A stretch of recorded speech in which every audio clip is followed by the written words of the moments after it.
a fox takes sanctuary in an unlikely shelter. He came into a horse barn, and that is something that's really unusual for foxes, so that kind of says to us straight away that there's something wrong.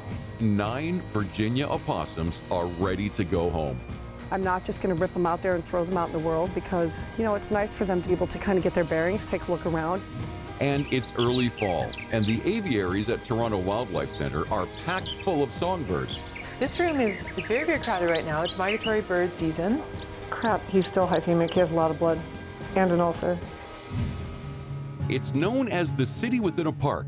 The Greater Toronto Area is home to one of the most diverse urban wildlife populations in North America. Here, more than 6 million busy humans live alongside 350 different species of wild animals. When wildlife clashes with urban life, it's usually the animals who lose. That's when Toronto Wildlife Centre steps in, saving animals one day at a time.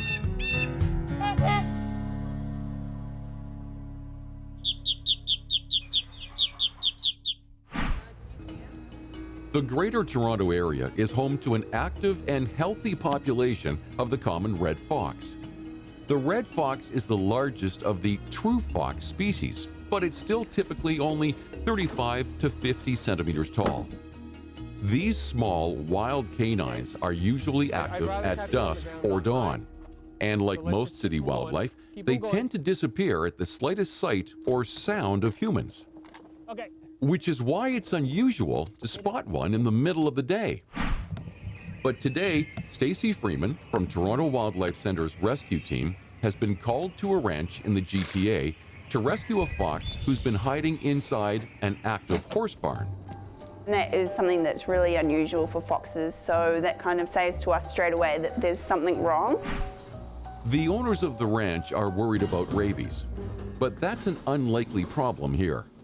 Since the early 90s, a successful vaccination program by the Ministry of Natural Resources has all but eliminated rabies in foxes.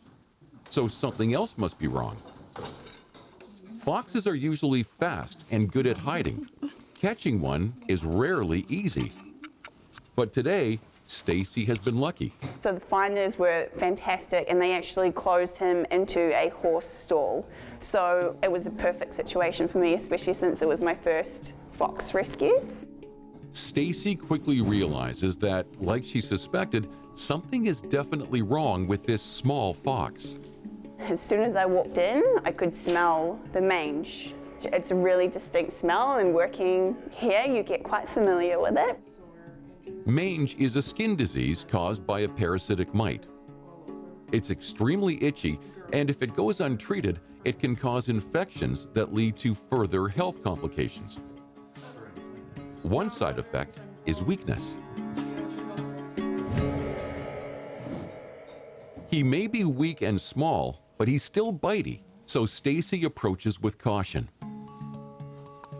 It might be her first time, but because he's so weak, Stacy is able to secure the fox in the net with very little effort. So with the fox, I scruffed him and then picked him up that way through the net. Scruff them where you grab the skin between the shoulder blades. They've just got loose skin there that you can hold on to and get a good grip. We're going to drop them in, feet first, and then we want to hold. But it also means that they're not able to bite you as well. No bites or scratches to anyone on the rescue team. And the fox is safely in a crate. Meanwhile, back at the center, the aviaries are filling up with birds. It's early fall, which means songbirds have begun their migration season. Even though these tiny birds have been known to fly from the most northern parts of Canada to the most southern parts of Central America, when navigating through the high rises of a city's downtown, they can find themselves on a dangerous and often deadly course.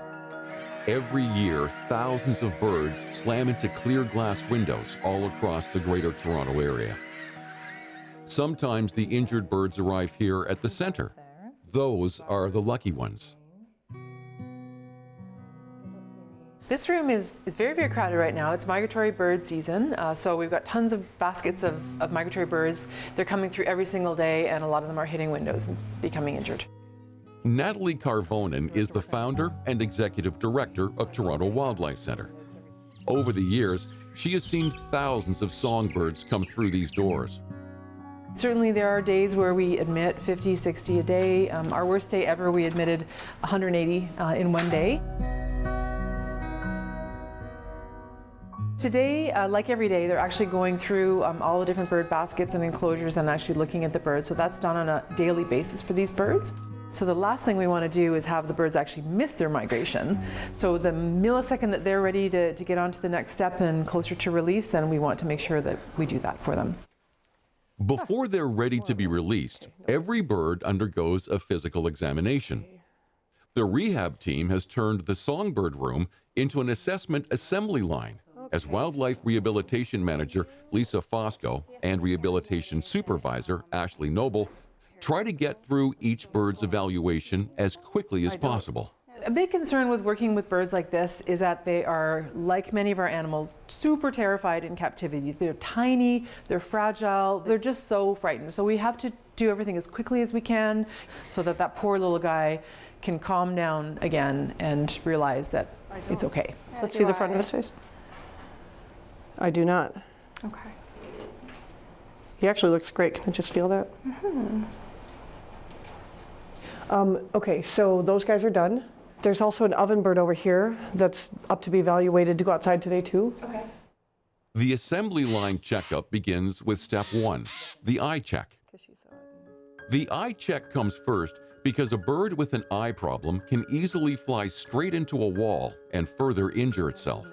This bird hit a building and he's got ulcers in both of his eyes.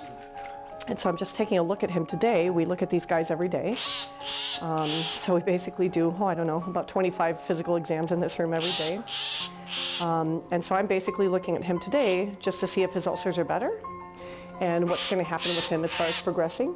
Lisa is looking for a corneal ulcer, which is a cut or an abrasion on the surface tissue of the eye. It's a common problem with window injuries, especially with the smaller birds. Most of the species of migratory songbirds that come through here don't have very developed brow bones. So it's very possible for them just to hit a building. And if they don't hit like brow bone first, then their eye takes the brunt of the trauma. We do put a stain on the eye. And the stain will actually confirm corneal ulcers. As soon as their ulcers are resolved, we want to go ahead and get them, moved along pretty quick. Step 2, body condition. This bird, his ulcers are clear. But I just want to feel his shoulders up a little bit. And generally what will happen is if we aren't able to palpate any injuries, then we would set them up for radiographs. So we spend a lot of our time also x-raying these birds. Lisa and Ashley are palpating the bird's muscles and bones. It's a way of feeling whether the muscle is smoothly wrapped around the bone or whether a bone is injured. I'm just feeling all the bones in his shoulder and basically all of his pieces that are part of his flight mechanics, and he's got swelling in his left shoulder. Depends on which hand I use.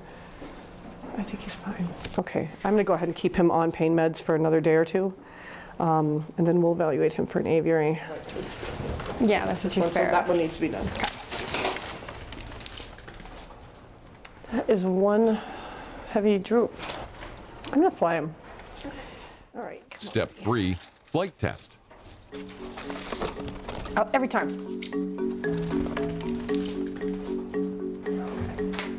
That's not bad. Come on, buddy. Last time I saw him. He's getting there. This bird's got to fly to Central America. So getting around this room, if I can catch him in 3 seconds or less, he's not making it to Central America. So those are the things that we're kind of looking at. Each bird has a dedicated chart with all his essential information. Lisa is concerned about one little warbler who seems to have hit a window a little harder than the rest. Okay, so he came in with blood in his left eye. He did? Yeah. And as of yesterday, he still had it in there, so. He's still hyphemic. He has a lot of blood and an ulcer. It's going to be a long day. Lisa Fosco is the rehabilitation manager at Toronto Wildlife Centre. Today, she and rehab supervisor Ashley Noble are in the center's songbird room going through the necessary steps of evaluation before these birds can be released. The team hopes that most of the birds will not miss their migration period. And for some, that's a short window. That was pretty good. So now that this bird has passed the eye and body check, Lisa and Ashley are on to step number 3, the test flight. This will determine if the birds are ready to be set free to continue along their migratory path. Let's just watch him for a second. I don't think that this bird needs radiographs. I think he just needs cage rest. He had a little bit, come on buddy.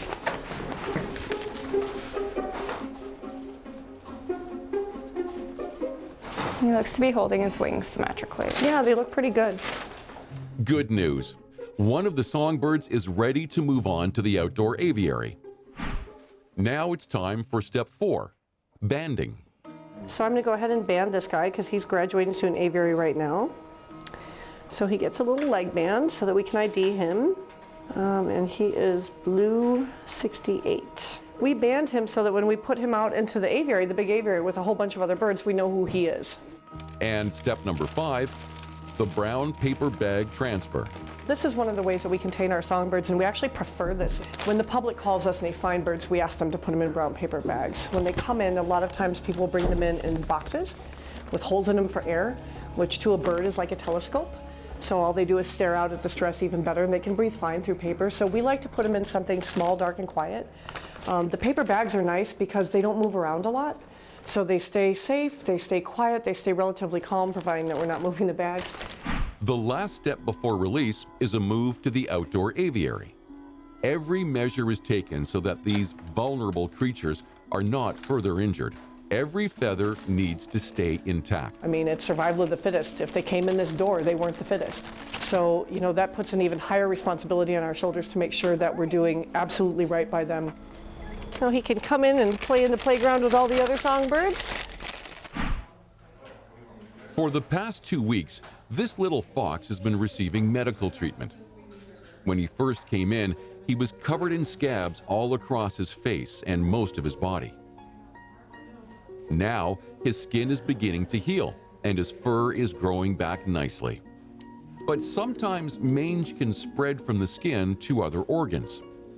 Today, the rehabilitation team has requested the help of Toronto Wildlife Centre's head veterinarian, Dr. Heather Reed, to examine the fox. But I think they're a little concerned about his eyes. Is that what you heard? Yeah, I've heard that one seemed to resolve, and now another one, he's squinting a little bit, so I think we need to take a closer look at them.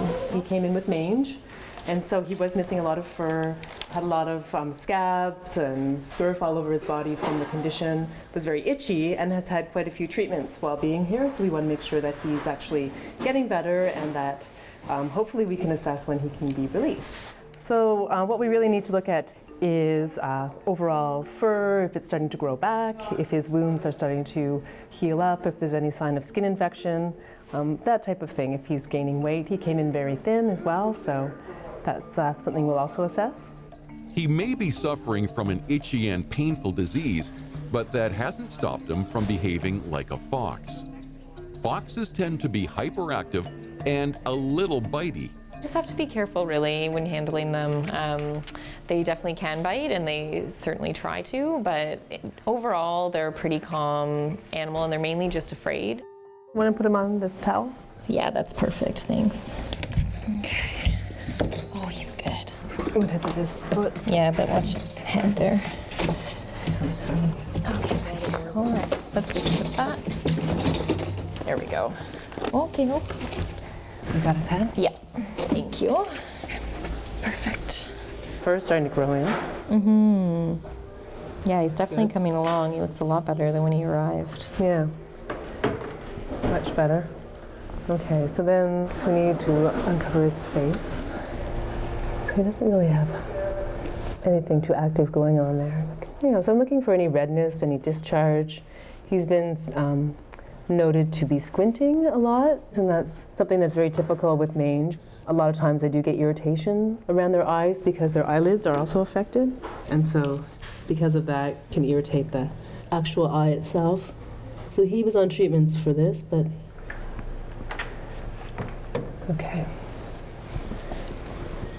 Yeah, no, I'm pretty happy with how his eyes are looking.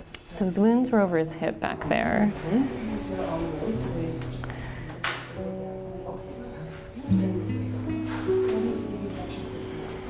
Is his tail okay? His tail looks okay. Like the tip is. I think that's just. He does have a little wound there. The mange is healing well, but there's a sore on his tail that Heather is concerned about.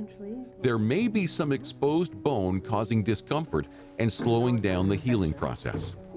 They might need to surgically repair the tail. So he looks great. I think, we'll have to keep an eye on his tail. He's got a wound still at the tip of his tail. Yes, if you can just tilt that towards me and I'll let him run in there. Perfect, thank you. So release is not in the cards for this little fox just yet. And because of his tail, he's not even ready to move to the outdoor enclosure. You're welcome. But while Heather decides on how to proceed with the fox, another group of residents is getting ready to receive the all clear from Lisa. These opossums here, they grew up here. We just did their final evaluation. They're ready to go. They look great. They're of a size where they would naturally be on their own in the wild. They've got good body condition. They're parasite free. They're foraging and eating on their own. They recognize predators. They recognize natural food sources, all the things that they need to do to be an opossum. So we're scheduling them for release on the next warm day. We release them back into the area where they came from. So even though they don't remember their original home because they were so tiny when they came in, they were still in mom's pouch. Now they're fully grown, they still go back into the same spot because biologically we want them to be dispersing where they would naturally be dispersing had they not come into our care. Lisa is confident these guys will do fine in the wild. They're older than the age wild opossums would normally be when leaving their mother. But that's what the team here wants. We don't release them quite so young.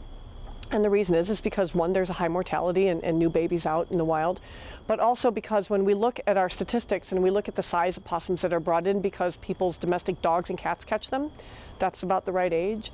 So generally I try to keep them until what I call older than dog food, to keep them to where they're above the body weight that we would generally see come in as attacked by domestic predators. So we have kind of adjusted our guidelines that way.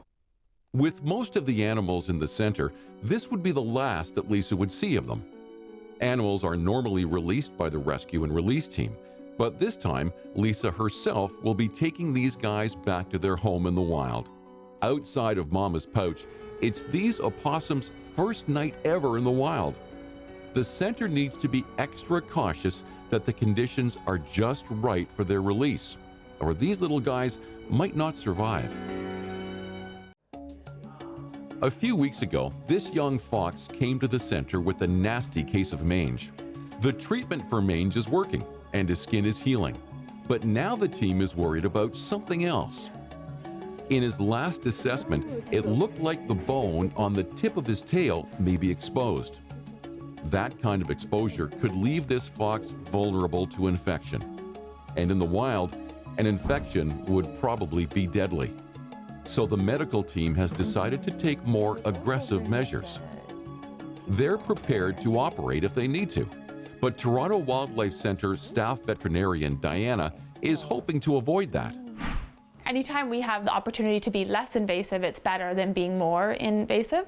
But sometimes it's worth it just to have a really good look, because unlike a cat or a dog, you can't just oftentimes hold them down and have a look at some sort of wound. Diana believes they can get a more detailed assessment if they sedate him first so that they can explore his wound more thoroughly. And if that bone is still exposed, they'll need to perform surgery to mend it. First, the fox is put under anesthesia. The 5? Yeah. Can you just turn it more towards me so I have more back? This is not a decision that's made lightly. Anytime we put an animal under anesthesia, there's always a risk, especially with wildlife, because a lot of times we don't know the doses quite as well as in like a cat or a dog. So if we can avoid doing it, we will. Okay, turn everything on. So for the fox, we are doing the anesthesia in 2 stages. We are going to poke him with an injectable anesthetic, and then when he gets more sleepy, we're going to be able to put a mask on him and pull him out of the carrier to get him on an inhalant anesthetic. While Natasha, a 4th-year vet student, monitors the fox's heart rate and Beth is giving his coat a closer look, Diana makes a surprising discovery about the wound on the fox's tail. Did it wait long enough that it's just healed on its own? I love when that happens. It looks like the wound has healed on its own. Diana goes in for a closer look to confirm. Alright, like I was trying to see if that little white thing was bone, but I don't think it is. No, I don't think so either. Because it's very simple? Yeah. I don't think so. I think we should leave it alone. Yeah, it was great. Yeah, I think we're going to create more of a problem. The fox's tail didn't have any bone exposed, it just kind of had a scab there, and I was able to have a really close look around that scab, and there was no bone, so we didn't need to do surgery. It's great news and worth the risk of putting him under. It worked out really well. The fox, the anesthetic that we picked worked great, and there were really no issues with it at all. Generally, wild animals heal faster than domestic animals. It's a gift from nature. And it's a lucky one, because wild animals can't afford long periods of weakness. In the wild, being weak can be deadly. But this little fox is definitely on the mend, and Diana is already thinking about his release. So he's really making good progress, and the next steps are just to kind of wait until he's fully done healing from his mange. And then we're going to take one last quick look at the tail to make sure that it looks good prior to releasing him. After 3 weeks at the center, this sleepy fox will soon be going home. Probably a week or so away from release. Lisa Fosco, the center's wildlife rehabilitation manager, has arrived at a local park in the GTA. I'm here tonight to release 9 of our baby opossums that we raised, and this is the area which they came from. So we kind of look at the map and find an area really close to where they were originally rescued so that they stay in their natural area. Opossums are nocturnal and need the dark for a safe release. But Lisa wanted to come a bit early to check out the place first. I'm just kind of looking for how thick the tree line is, how far I can walk into the wooded area, if this is an active train track or what's happening here and it's actually more of a walking path. I just want to kind of hike in a little bit and see what the site is before I actually let these animals go. This thorough check of the area is the kind of thing Lisa does before releasing any animal. But with these guys, there's an extra concern. So this is actually their first night out in the world. They've been with us since they were very small and in the mom's pouch, so they've never been on their own. They've never had to find their own food. They've never had to find their own shelter. This is what we call a hard release, meaning that we take them out and we just simply let them go. So we take them out in good body weight, a little bit older than they would naturally be when they would leave mom, so they're a little bit safer, a little bit smarter. Finally, it's time. One of the things that we do when we release them is we go ahead and we open the door and we just let them come out on their own. I'm not just going to rip them out there and throw them out in the world because, you know, it's nice for them to be able to smell their environment, to be able to kind of get their bearings, take a look around. It's nice that we had a little bit of time before sunset for them to get used to it. After a few tenuous moments, the first opossum ventures out into the park and reaches the thick bush. Even though we raised all 9 of them together as siblings, at this point in time they're going to be solitary. So when they leave, they might stay next to one of their siblings, but usually that's just coincidence. Generally, they're just going to start making their way on their own. After bringing them up from helpless babies, these little guys are off with not even a thank you. Baby possums, they don't say goodbye. They just kind of wander and look back, and so they make their way on their own most of the time. But knowing that they're back where they should be is all the thanks Lisa ever needs. I mean, it went as good as it could. Sometimes it takes a while, and when you release 9 opossums, it's going to take us a bit. But I'm really happy with the way that it went. This is a nice spot for them.